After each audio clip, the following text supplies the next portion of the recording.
Yeah. Now, one more quick question for you before I let you go. This is Okay. not related to a what if. It's kind of a national question. All this big controversy now coming off the weekend.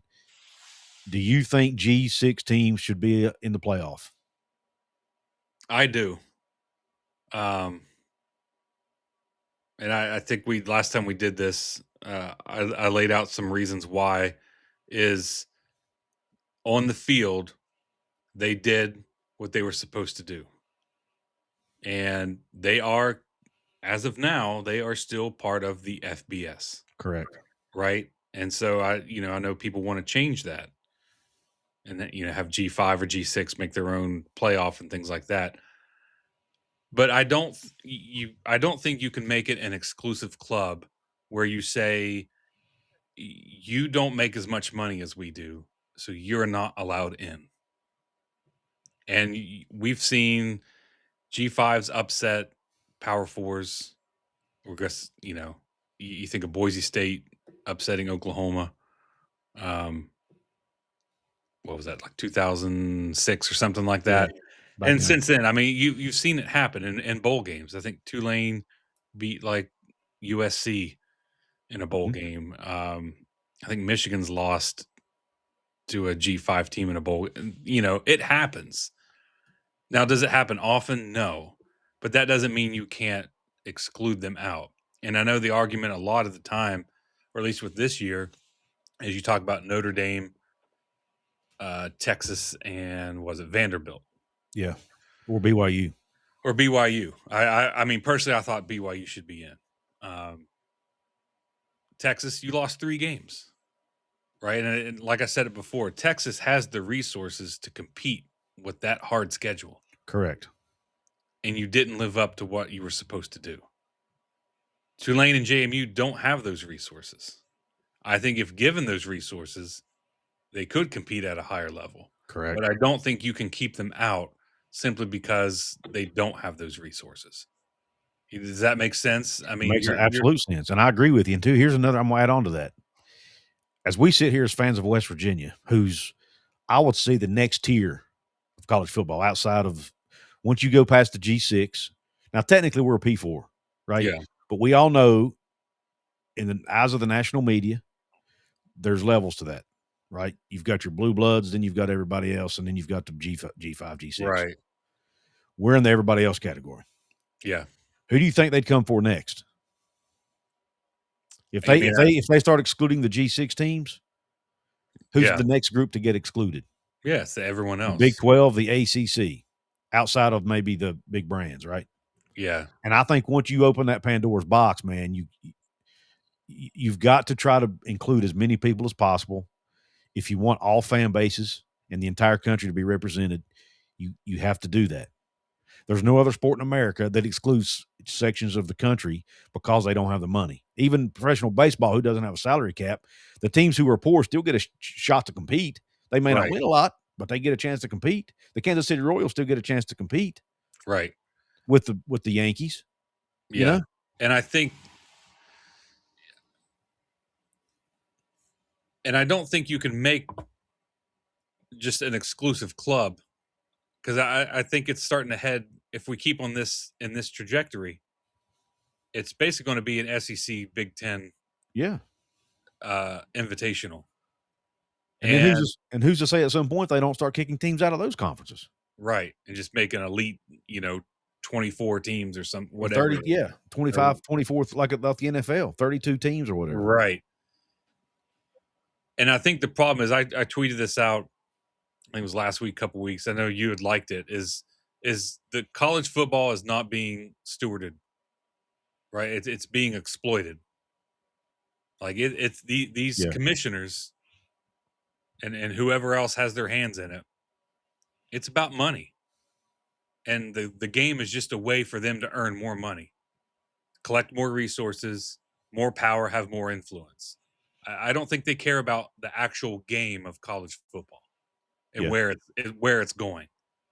And until you have, we'll say a commissioner, which who knows how they do that, because everyone's got to get on board with it, or everyone starts looking out for the betterment of the sport and not the betterment of their own conference, which When's that going to happen? Yep. This is what it is. And I heard it on was a podcast the other day, and they were talking about it was something the NFL, the media rights that New York had, the Giants, Chicago Bears, and there was somebody else, big city, maybe might have been the Giants, or not the Giants, somebody else. Well, they had their own media rights, and they didn't want to give them up for NFL media rights. And it said they were trying to convince those owners, like, if you just give up a little bit of those media rights and opt into this NFL media rights, you're going to make more money than you know what to do with. It's like you'll give up a little bit of power, but you'll make more money. And I think that's the same thing with these conferences. If you give up a little bit of power for the betterment of the game, you will make more money I think so because too. you'll have more competitive games. Yep. It's not everyone's going to have a chance, even if you're not a fan of the SEC. If you even think that your team, let's say West Virginia, has a chance to get in, you're going to watch more. Yes. I feel that because if fans feel like their teams are invested and have a real chance to make it, you're going to watch more because you want to see what happens in other parts of the country. And so Yep. I think that's the same model. If they just give up a little bit of power. Yeah. But I agree. I'm a big fan of I don't know if anyone would buy it. I'm a big fan of promotion and relegation, like they Yep. do in soccer. You know, these Power Four teams that get these Power Four resources, but they sit at the bottom all the time. You think of like Boston College. Mhm. Like, what have they done to earn where they are, other than the ACC just invited them in because Yep. of the market in Boston? That's it. And their academics. Yep. And their academics, not because of anything they've produced since Flutie. Like Rutgers. Right. Why does Rutgers deserve to be in the Big Ten and West Virginia doesn't? When West Virginia historically has been a much better program. Oh, yeah, much better. It was market share, and that's what the ACC went for. And so I think if you give teams like Boise, Tulane, JMU, teams that clearly know what they're doing and excel, if you give them an opportunity to go into the ACC or the Big 12, or the thing that I had was you make a tier. There's 3 tiers. You have like your national title tier, and then your other 2 tiers, and they all play for their own playoff. But if you get into the playoff and win, that gives you more points or whatever when it comes to promotion and relegation. Just like the soccer deal. Yeah. Right. Like that. Like, look at this team. They've been in the playoff 3 years in a row. They've made the title game twice. They deserve to move up a level and see what they can do and give them more resources. Make them. It keeps the competitiveness alive. Yeah. And so you have more options. Yeah. I know it's fake, but because it's a television show, but my first really introduction to that was to watching Ted Lasso. Right. I'm not a soccer guy, so I know very little about it. But when I watched the show Ted Lasso, it introduced me to that promotion relegation and how excited those players were when they won a game and knew they were going to get promoted to the next level the next season. Right. They had something to play for.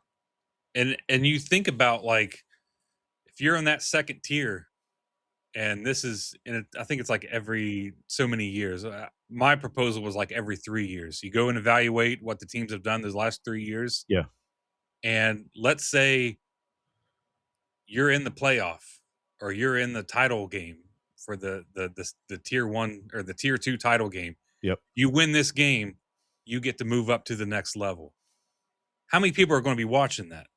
Like, there's something to it. It's not just an NIT championship. Like, this is a program that's going to be able to move to the next level. I like it. And I think someone like Tulane, if Tulane was in the Big 12 or ACC or even SEC, I know they probably wouldn't. But if you pump money into a program like that, that clearly is in a huge recruiting base in New Orleans. Yep. Excuse me, or at least Louisiana. Then I just think it makes a more competitive field. Agreed. And you're giving a team a chance to really do something. I agree. But if you keep leaving them out of the playoff, they'll never get there. Yep.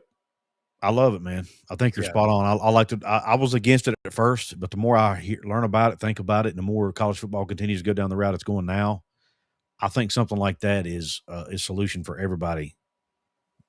Honestly, Yeah. that everybody could live with.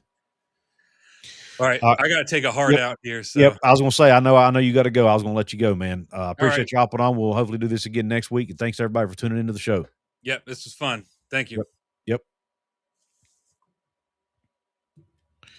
Thanks everybody for tuning into the show. I hope you join us next week for the next edition of the Bald and Beard Show, or the next, whether it's next week or the week after.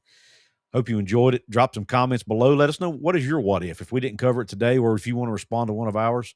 What is your what if scenario for West Virginia Mountaineer sports? I was not able to get to all the ones that were mentioned by my viewers, but I think we covered a lot of territory today. And hopefully, you enjoyed it. What if West Virginia had been in the SEC? What if West Virginia did not make the Big 12 in 2011? Those are very interesting conversations. And I ask that you please let us know your thoughts in the comments. Please hit the thumbs up button. That helps us out here on the channel.